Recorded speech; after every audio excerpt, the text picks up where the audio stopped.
ओम शांति। पिता श्री जी के अव्यक्त होने के बाद 18 जनवरी 1969 से 31 दिसंबर तक की वाणियों के द्वारा बाप दादा ने दादी हृदय मोहिनी गुलजार दादी के माध्यम से हम बच्चों को अव्यक्त स्थिति प्राप्त कराने के लिए, आप समान संपूर्ण संपन्न बनाने के लिए अनेक युक्तियां बताईं, अनेक इशारे दिए।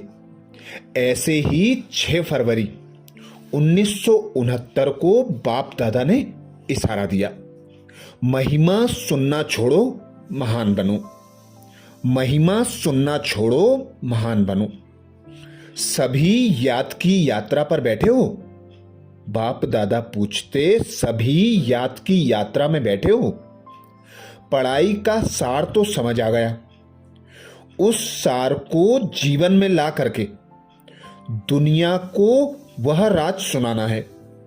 रचयिता और रचना की नॉलेज को तो समझ गए हो, सुना तो बहुत है, लेकिन अब जो सुना है वह स्वरूप बन करके सभी को दिखाना है। कैसे दिखाएंगे? बाप दादा पूछते, कैसे दिखाएंगे? आपकी हर चलन से बाप और दादा के चरित्र नजर आवे, आपकी आंखों में उस ही बाप को देखें, आपकी वाणी से उन्हीं की नॉलेज को सुने। हर चलन में, हर चित्र में समाया हुआ होना चाहिए। सिर्फ बाप के चरित्र नहीं, लेकिन बाप के चरित्र देख बच्चे भी चरित्रवान बन जाएं। आपके चित्र में उसी अलौकिक चित्र को देखें, आपके व्यक्त रूप में अव्यक्त मूर्त नजर आवे। ऐसा पुरुषार्थ करके जो बाप दादा ने मेहनत की है उसका फल स्वरूप दिखाना है। जैसे अज्ञान काल में भी कोई कोई बच्चों में जैसे कि बाप ही नजर आता है, उनके बोल चाल से अनुभव होता है जैसे कि बाप है।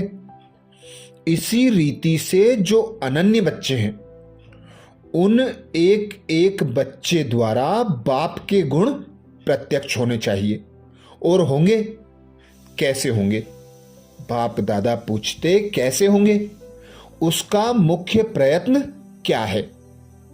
मुख्य बात यही है जो साकार रूप से भी सुनाई है कि याद की यात्रा अव्यक्त स्थिति में स्थित होकर हर कर्म करना है। अब तो बच्चों को बहुत सामना करना है, लेकिन समर्थ बाप है, इसलिए कोई मुश्किल नहीं है। सिर्फ एक बात सभी को ध्यान में रखनी है कि सामना करने के लिए बीच में रुकावट भी आवेगी। सामना करने में रुकावट कौन सी आवेगी मालूम है? कौन सी आवेगी? देहभान, देह अभिमान तो एक मूल बात है, लेकिन सामना करने के लिए बीच में कामना विघ्न डालेगी। कौन सी कामना? मेरा नाम हो, मैं ऐसा हूं, मेरे से राय क्यों नहीं ली, मेरा मूल्य क्यों नहीं रखा। यह अनेक प्रकार की कामनाएं सामना करने में विघ्न रूप में आएगी। यह याद रखना है, हमको कोई कामना नहीं करनी है, सामना करना है। अगर कोई कामना की बात, अगर कोई कामना की तो सामना नहीं कर सकेंगे। और अव्यक्त स्थिति में महान बनने के लिए एक बात जो कहते रहते हैं वह धारण कर ली तो बहुत जल्द और सहज अव्यक्त स्थिति में स्थित हो जाएंगे। वह कौन सी बात है? हम अभी मेहमान हैं, क्योंकि आप सभी को भी बाया सूक्ष्म वतन होकर घर चलना है। हम मेहमान हैं, ऐसा समझने से महान स्थिति में स्थित हो जाएंगे। मेहमान के बजाय जरा भी एक शब्द में अंतर कर लिया तो गिरावट भी आ जाएगी। वह कौन सा शब्द है? मेहमान समझना है लेकिन महिमा में नहीं आना है। अगर महिमा में आ गए तो मेहमान नहीं बनेंगे। मेहमान समझेंगे तो महान बनेंगे। है जरा सा अंतर मेहमान और महिमा, लेकिन जरा सा अंतर भी अवस्था को बहुत नीचे ऊपर कर देता है। तुम सभी को ज्ञान कौन सा देते हो? बाप दादा पूछते, तुम सभी को ज्ञान कौन सा देते हो? त्रिमूर्ति का। जैसे त्रिमूर्ति का ज्ञान औरों को देते हो, वैसे अपने पास भी 3 बातों का ज्ञान रखना। 3 बातें छोड़ो और 3 बातें धारण करो। 3 बातें छोड़ो और 3 बातें धारण करो। जब यह 3 बातें छोड़ेंगे तब ही स्वरूप में स्थित होंगे, सर्विस में सफलता भी होगी। बताओ कौन सी 3 बातें छोड़नी है जो सर्विस में विघ्न डालती हैं? एक तो कभी भी कोई बहाना नहीं देना। पहली बात है कभी भी कोई बहाना नहीं देना। दूसरा, कभी भी किससे सर्विस के लिए कहलाना नहीं। कभी भी किसी से सर्विस के लिए कहलाना नहीं। तीसरा, सर्विस करते कभी मुरझाना नहीं।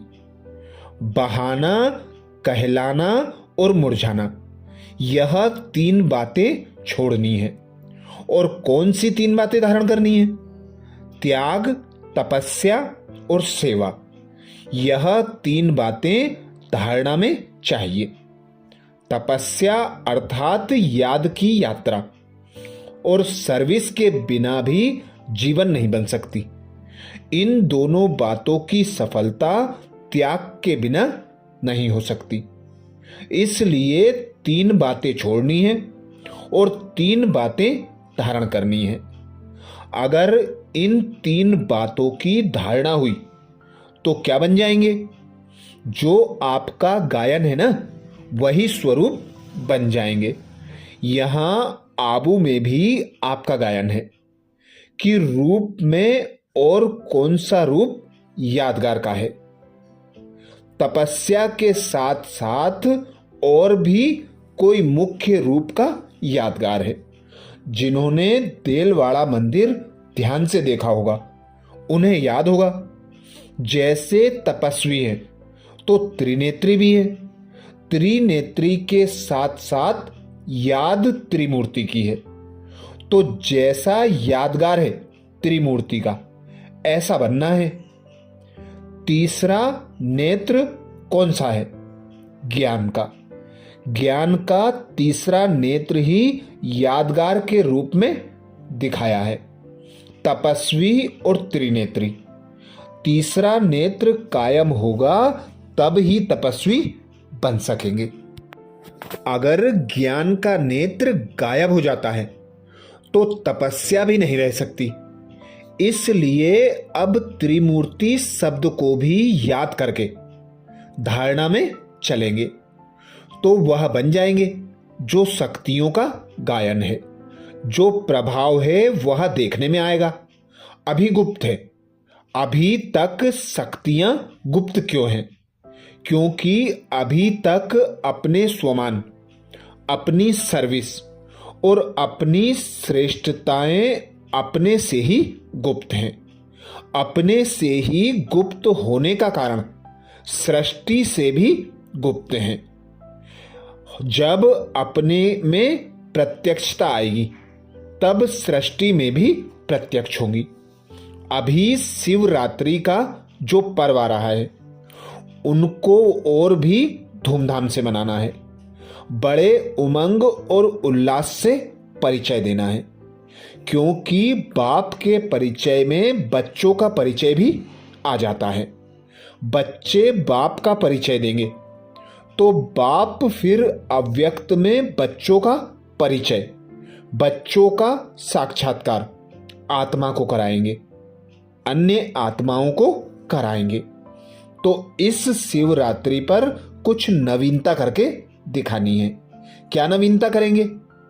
अब तक जो भाषण किए हैं वह यथा योग यथा शक्ति तो करते रहते हो, लेकिन अब खास शक्ति रूप से भाषण करने हैं। शक्ति रूप का भाषण क्या होता है? ललकार करना। क्या ललकार करेंगे? और ही जोर शोर से समय की पहचान दो और उन्हों को बार बार सुनाओ कि यह बाप का कर्तव्य अब जास्ती समय नहीं है। कुछ तो हाथ से गवा दिया, लेकिन जो कुछ थोड़ा समय रहा है उनको भी गवा ना दो।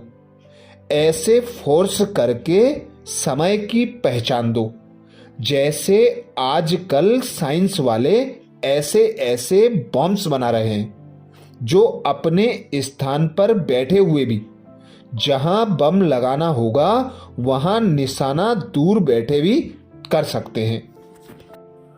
तो साइंस की शक्ति से तो श्रेष्ठ साइलेंस है।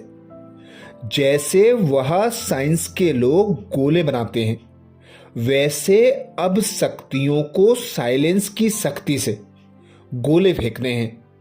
शुरू में शक्तियों की ललकार ही चलनी थी। बाबा कहते शुरू में शक्तियों की ललकार ही चलती थी। अभी शुरू जैसी ललकार नहीं है। अभी विस्तार में पड़ गए हैं। विस्तार में पड़ने से ललकार का रूप गुप्त हो गया है। अभी फिर से बीज रूप अवस्था में स्थित होकर ललकार करो।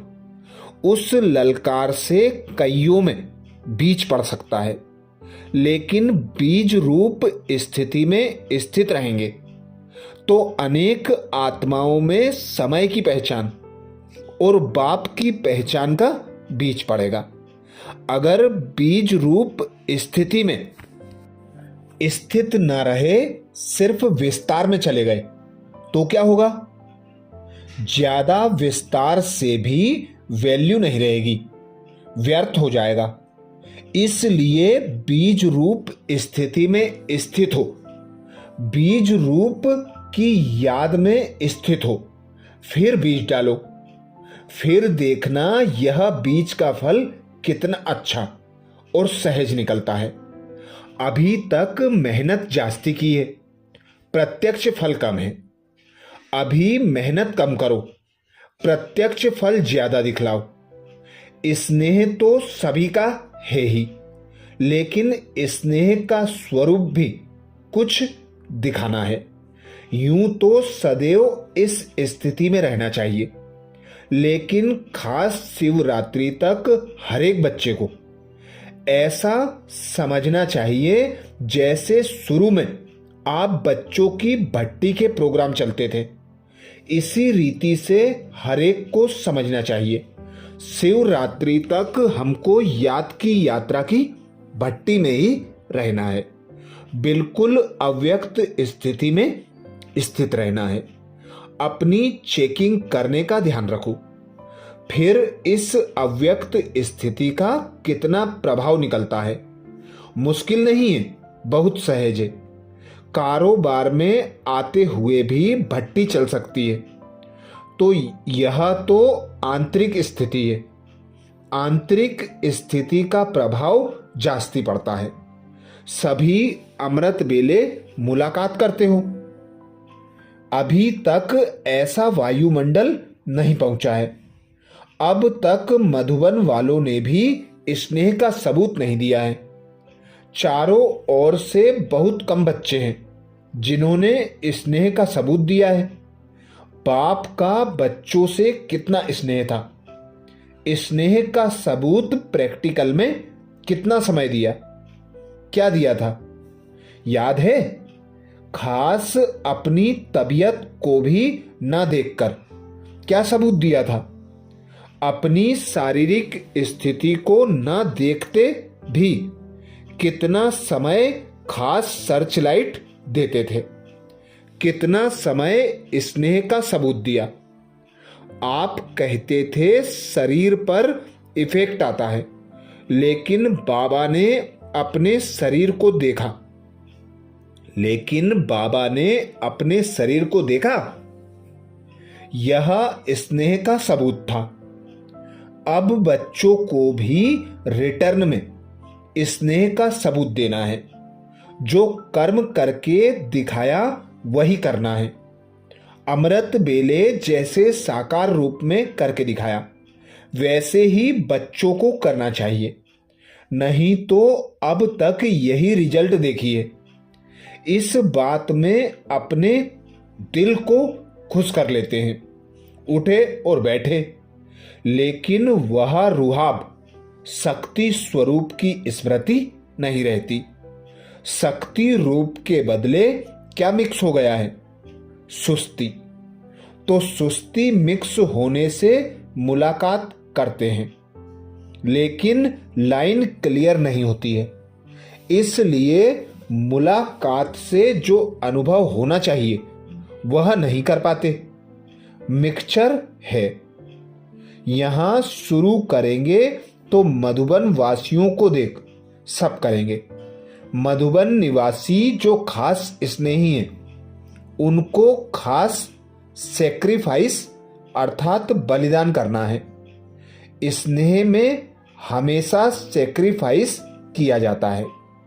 अच्छा, तो ये थे पिता श्री जी के अव्यक्त होने के बाद पिता श्री जी ने जो विशेष हम भाई बहनों को इशारे दिए 6 फरवरी 1969 को।